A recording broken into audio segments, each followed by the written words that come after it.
नमस्कार, मैं प्रगति गुप्ता आज पुनः आपके सामने एक नया वीडियो लेकर उपस्थित हूँ। आज हम पंचम वर्ण अर्थात अनुस्वार के बारे में जानेंगे। मुद्रण एवं संगणक पर टंकन करते समय होने वाली असुविधा के कारण हम आज पंचम वर्ण के स्थान पर अनुस्वार अर्थात बिंदी का प्रयोग करने लगे हैं। और इस बिंदी का प्रयोग करते करते हम कौन सा पंचम वर्ण कब, कहाँ और कैसे उपयोग करना चाहिए यह भूल गए हैं।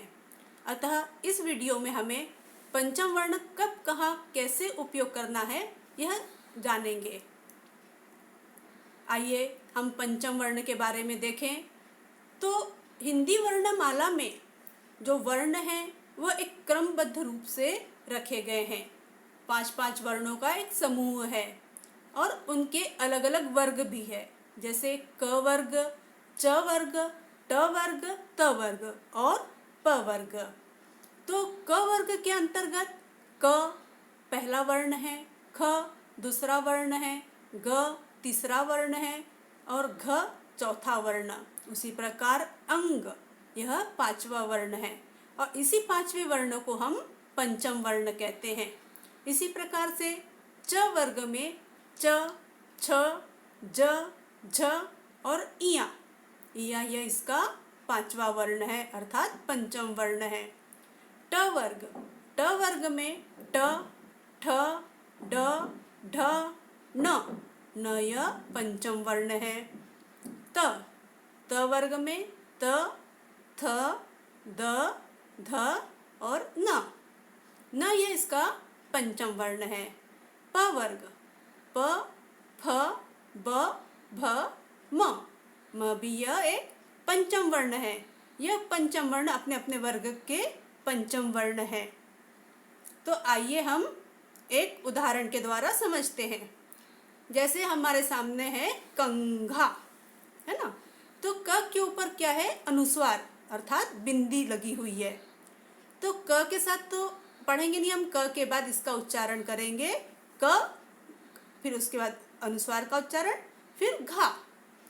तो हमने बिंदी का यहाँ प्रयोग कर दिया, लेकिन हमें पंचम वर्ण का प्रयोग करना है तो हम पहले क लिखेंगे, फिर उसके बाद घ। घ किस वर्ण में आता है, यह घ वर्ण किस वर्ग के अंदर आता है? तो जो घ वर्ण है वह क, ख, ग, घ है ना। तो क वर्ग के अंतर्गत आता है, इसलिए क वर्ग का पंचम वर्ण जो है वो अंग है। तो घ के पहले हम अंग पंचम वर्ण का प्रयोग करेंगे और कंघा इस प्रकार से लिखेंगे, क अंग और घा मिला के कंघा इस प्रकार से हम लिखेंगे। आइए हम वर्गानुसार पंचम वर्ण को समझेंगे। सबसे पहले हम क वर्ग को देखेंगे। क वर्ग को देखते समय क वर्ग का पंचम वर्ण क्या है, अंग। क, ख, ग, घ और अंग। तो हम एक एक अक्षर वर्ण के हिसाब से उदाहरण देखेंगे।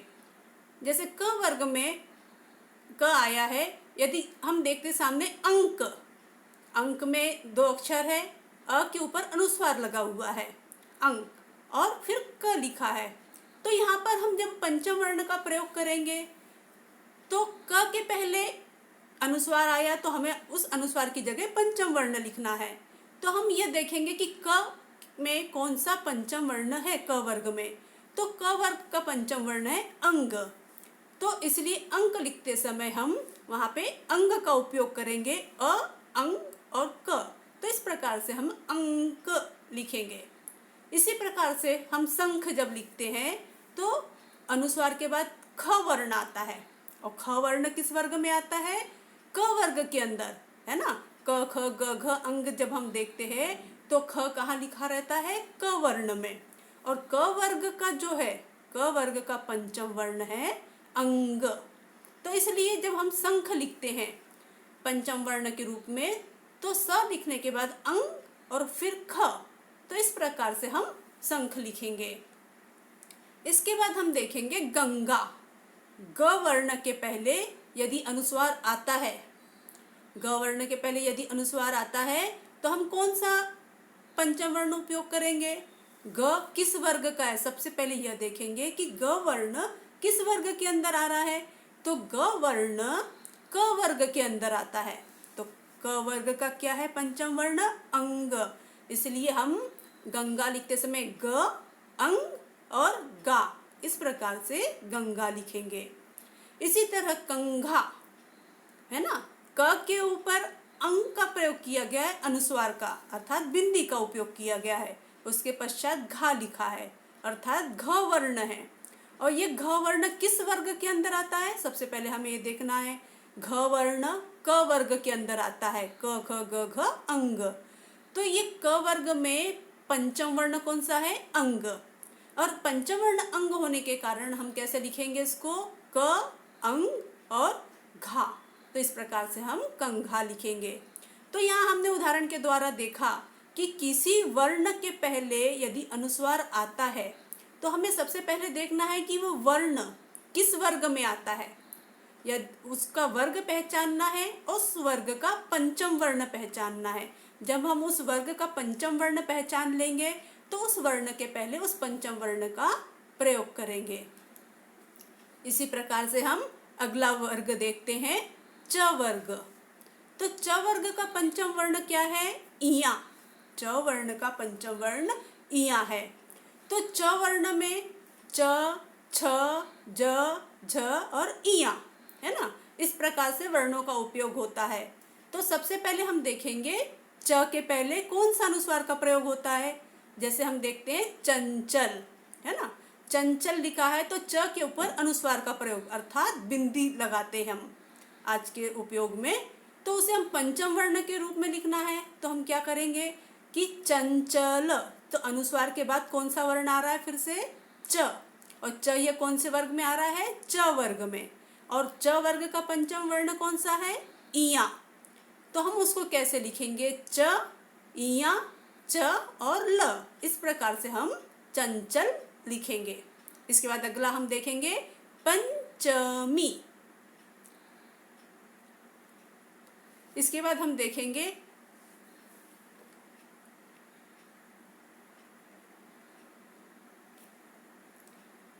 पंचमी। तो पंचमी में भी हम इया का प्रयोग करेंगे च के पहले। इसी प्रकार से हम छ का देखेंगे तो छ में हम पंछी लिखते हैं। तो पंछी जब लिखते हैं तो छ के पहले भी हम देखेंगे छ वर्ण किस वर्ग में आ रहा है। तो छ वर्ण जो है वो च वर्ग में आता है और च वर्ग का पंचम वर्ण है इया। तो उसके लिखते समय हम प के बाद इया और छी इस प्रकार से पंछी लिखेंगे। इसके पश्चात हम देखेंगे मंजन है ना, मंजन हम सभी जानते हैं। तो उसको पंचम वर्ण के रूप में कैसे लिखेंगे, यहाँ पर तो हमने म के ऊपर अनुस्वार बिंदी लगा दी, लेकिन हमें पंचम वर्ण का प्रयोग करना है अनुस्वार की जगह। तो हम क्या करेंगे, तो सर्वप्रथम हम म लिखेंगे और उसके बाद ज के पहले हमें अनुस्वार लगाना है, पंचम वर्ण का प्रयोग करना है। तो ज यह वर्ण किस वर्ग में आता है ये सबसे पहले देखेंगे और उसका पंचम वर्ण कौन सा है। तो ज यह वर्ण च वर्ग के अंदर आता है और उसका पंचम वर्ण है इया। तो हम म उसके बाद इया का पंचम वर्ण प्रयोग करेंगे और ये पंचम वर्ण हमें आधा उपयोग करना है, पूरा उपयोग नहीं करना। पंचम वर्ण जब लगाते हैं हम तो इसका उपयोग हम आधा करते हैं। और फिर ज और न इस प्रकार से हम मंजन लिखेंगे। उसी प्रकार से जब हम झ के पहले उपयोग करेंगे सांझ, सांझ में भी हमने अनुस्वार अर्थात बिंदी का प्रयोग किया है। यदि हमें झ के पहले कोई पंचम वर्ण का उपयोग करना है तो कैसे करेंगे, तो झ वर्ण च वर्ग में आता है और च वर्ग का पंचम वर्ण इया है। तो सा के बाद हम पंचम वर्ण का प्रयोग करेंगे आधे इया का और उसके बाद झ का प्रयोग करेंगे क्योंकि झ यह च वर्ग में आता है और च वर्ग का पंचम वर्ण इया है। तो इस प्रकार से हम सांझ लिखेंगे। आइए अगले वर्ग की तरफ बढ़ते हैं, ट वर्ग। ट वर्ग का पंचम वर्ण है न। ट वर्ग का पंचम वर्ण क्या है, न। तो इस वर्ग में कौन कौन से वर्ण आते हैं ट वर्ग में, ट, ठ, ड, ढ और न। तो सबसे पहले हम देखेंगे घंटी। है ना। घंटी में घ के ऊपर अनुस्वार अर्थात बिंदी लगी हुई है, तो बिंदी लगी है तो हमें ये बिंदी हटाकर हमें वहाँ पंचम वर्ण लिखना है। तो किस प्रकार से लिखेंगे? सबसे पहले तो हम घ लिखेंगे ही, फिर घ के ऊपर जो अनुस्वार है वो बाद में आएगा, उसके बाद ट वर्ण है।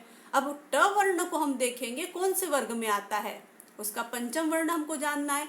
ट वर्ग में ही आता है और ट का पंचम वर्ण है न, तो हम ट के पहले न का उपयोग करेंगे और टी लिखेंगे। इस प्रकार से हम घंटी लिखेंगे। कंठ, अगला वर्ण शब्द देखते हैं हम कंठ।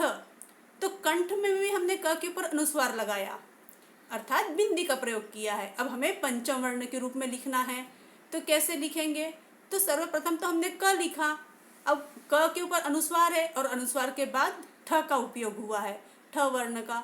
और ठ को हम देखेंगे कि किस वर्ग में आ रहा है। ठ ट वर्ग में आता है, ट ठ ड ढ, तो जो ठ है वो ट वर्ग में आता है। तो ट वर्ग का पंचम वर्ण क्या है? न, तो इसलिए हम ठ के पहले न का उपयोग करेंगे और कर्ण आधार न और ठ, इस प्रकार से हम कंठ लिखेंगे।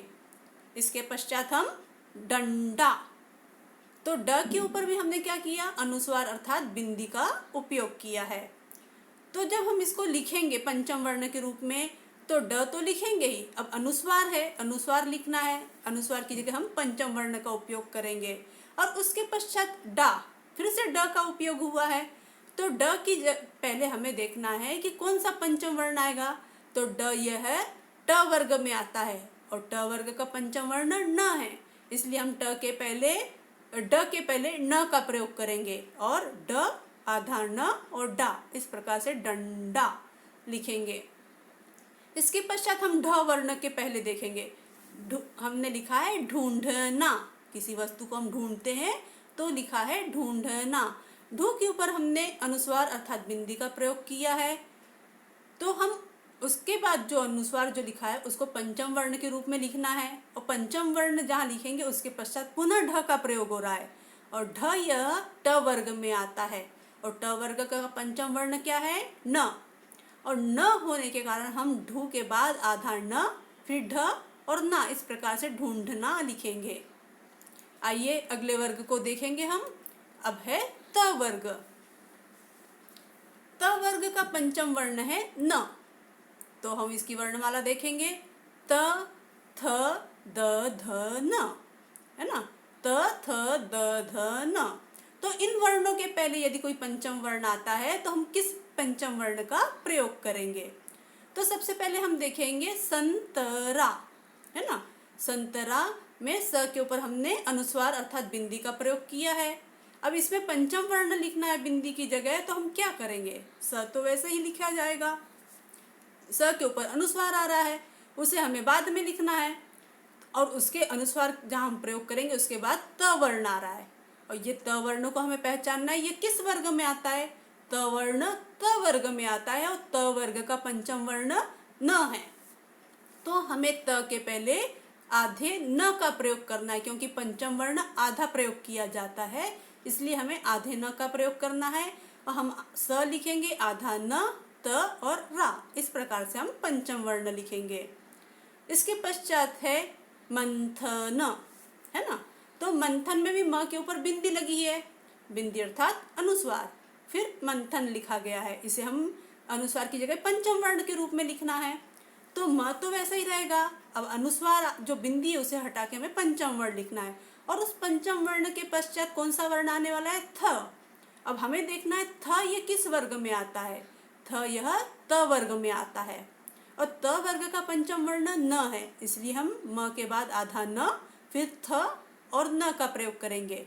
इस प्रकार से हम मंथन लिखेंगे, यानी किसी भी वर्ण के पहले किस अनुस्वार का प्रयोग करना है तो वो वर्ण को हमें देखना है, वह वर्ण कौन से वर्ग में आता है, उस वर्ग का पंचम वर्ण क्या है, ये सभी बातें हमें ध्यान रखनी है। इसके पश्चात हम देखेंगे आनंद, है ना। तो हमने आनंद लिखते समय न के ऊपर अनुस्वार का उपयोग किया है। अब अनुस्वार का उपयोग हो गया अर्थात बिंदी का उपयोग हो गया, हमें बिंदी हटा के पंचम वर्ण लिखना है कि उसका मूल रूप क्या होता है। तो आनंद लिखते समय हम आ लिखेंगे, न लिखेंगे। अब अनुस्वार लिखना है तो अनुस्वार के बाद द का प्रयोग हो रहा है, तो द यह कौन से वर्ग में आता है, हमें क्योंकि पंचम वर्ण पहचानना है, तो द को हम ढूंढेंगे कौन से वर्ग में आता है, तो यह त वर्ग में आता है। त थ द है ना, तो त वर्ग में आता है और त वर्ग का पंचम वर्ण न है, इसलिए द के पहले हम आधे न का प्रयोग करेंगे और आनंद लिखेंगे। इसके पश्चात है सुगंध। यहाँ पर भी ग के ऊपर बिंदी अर्थात अनुस्वार का उपयोग किया गया है। तो हम सुगंध जब लिखेंगे उसके मूल रूप में, तो सु तो लिखा गया, ग भी लिखा गया, ग के ऊपर जो अनुस्वार का उपयोग हुआ है तो उसकी जगह हम पंचम वर्ण रखेंगे, और पंचम वर्ण के पश्चात कौन से वर्ण का उपयोग हो रहा है, ध का। अब ध के पहले हमें पंचम वर्ण लगाना है, तो ध यह किस वर्ग में आ रहा है यह देखेंगे। तो ध यह त वर्ग में आता है, त थ द ध, तो ध त वर्ग में आता है और त वर्ग का पंचम वर्ण न है, तो हम सु ग और ग के बाद आधा न और फिर ध लिखेंगे। इस प्रकार से सुगंध लिखेंगे। आइए अगला वर्ग देखेंगे हम, प वर्ग, और प वर्ग का पंचम वर्ण है म। तो प वर्ग के जितने भी वर्ण आते हैं उसके पहले यदि कोई पंचम वर्ण हमें लिखना है तो हम म का प्रयोग करेंगे। तो हम सबसे पहले देखेंगे पहला पंप, तो प के ऊपर अनुस्वार का प्रयोग किया गया है और उसके पश्चात प पुनः लिखा गया है, तो हम अनुस्वार की जगह हमें पंचम वर्ण का प्रयोग करना है, तो प तो हम उसी रूप में लिखेंगे। उसके बाद हम अनुस्वार का उच्चारण करना है, उसके बाद प है, तो प कौन से वर्ग में आता है, प वर्ग में, और प वर्ग का पंचम वर्ण है म। तो म जो है वो प के पहले आधा लिखा जाएगा और पुनः प लिखा जाएगा। इस प्रकार से हम पंप लिखेंगे। इसके पश्चात है बम्फर, है ना, तो फ वर्ण का उपयोग होने वाला है यहाँ पर, तो बम्फर ब के ऊपर पुनः अनुस्वार लगाया गया है अर्थात बिंदी का उपयोग हुआ है। तो हम इसके मूल रूप में यदि हम लिखेंगे अनुस्वार को, तो ब तो लिखा ही जाएगा, अनुस्वार की जगह हमें पंचम वर्ण लिखना है। फिर फ आया है, अब हमें पुनः पंचम वर्ण पहचानना है, तो फ यह प वर्ग में आता है और प वर्ग का पंचम वर्ण है म, तो हम ब लिखेंगे, आधा म और फ और र। इस प्रकार से हम बम्फर लिखेंगे। जैसे कंबल, अब कंबल में क आया, क के ऊपर अनुस्वार बिंदी आई, ब आया। अब ब कौन से वर्ग में आता है यदि मूल रूप में लिखना है हमें, तो ब यह है प वर्ग में आता है, प फ ब, है ना, और प का पंचम वर्ण क्या है, म, तो हम कैसे लिखेंगे कंबल, क आधा म ब और ल। इस प्रकार से हम कंबल लिखेंगे। तो अब इसके पश्चात है दंभ, हमें भ वर्ण के पहले का पंचम वर्ण देखना है, दंभ लिखना है हमें, तो द के ऊपर की बिंदी की जगह हमें पंचम वर्ण लगाना है, तो द लिखेंगे, पश्चात भ आया वर्ण, तो भ के पहले कौन सा पंचम वर्ण आता है, तो हम भ किस वर्ग में आया सबसे पहले देखेंगे। भ यह प वर्ग में आया है और प वर्ग का पंचम वर्ण म है, इसलिए हम द आधा म और भ इस प्रकार से दंभ लिखेंगे। अर्थात किसी भी पंचम वर्ण को लिखने के लिए जो पंचम वर्ण जिस वर्ण के पहले आता है, तो वो वर्ण को हमें देखना है, वह वर्ण कौन सा है, वह किस वर्ग में आता है। वो वर्ग पहचानने के बाद उस वर्ग का पंचम वर्ण ध्यान में रखना है और वो पंचम वर्ण का उस वर्ण के पहले उपयोग करना है। इसके कुछ अपवाद भी है, तो हम इन अपवादों को देखेंगे कि कुछ पंचम वर्णों को उनके मूल रूप में ही लिखा जाता है, उनकी जगह बिंदी या अनुस्वार का उपयोग नहीं होता, वह अपने ही स्थायी मूल रूप में रहते हैं। जैसे हम उदाहरण देखेंगे, अन्ना, अम्मा, तो आधा म और पूरा माँ, यानी आधा म तो अनुस्वार हुआ, पंचम वर्ण हुआ और माँ भी लिखा हुआ है। फिर देखेंगे हम अन्न, आधा न और पूरा न, ये आधे न आधे म की जगह अनुस्वार या बिंदी का प्रयोग नहीं होगा। उसी प्रकार से अन्ना, चिन्मय, तन्मय और वांग्मय, ये मूल रूप में ही लिखे जाते हैं। क्यों? क्योंकि जहाँ पंचम वर्णों का उपयोग हुआ उसके पश्चात का वर्ण भी पंचम वर्ण है। तो पंचम वर्ण के पहले यदि वो पांचवा वर्ण है, पंचम वर्ण है, और उसके पहले यदि कोई पंचम वर्ण आता है तो वो आधे ही अक्षर के रूप में, आधे पंचम वर्ण के रूप में लिखा जाता है, न कि अनुस्वार या बिंदी के रूप में। तो उसको हम उसके मूल रूप में ही लिखते हैं। कई बार प्रतियोगिता परीक्षाओं में अनुस्वार की जगह किस पंचम वर्ण का उपयोग होता है, यह पूछा जाता है। यदि हम किसी भी पंचम वर्ण को लिखने के लिए उस किस वर्ण के पहले ये आने वाला है उसका वर्ग और पंचम वर्ण ध्यान में रखें तो हम आसानी से पंचम वर्ण का उपयोग कर सकते हैं, और इस वीडियो द्वारा आपको यह सीखने में आसानी होगी। धन्यवाद।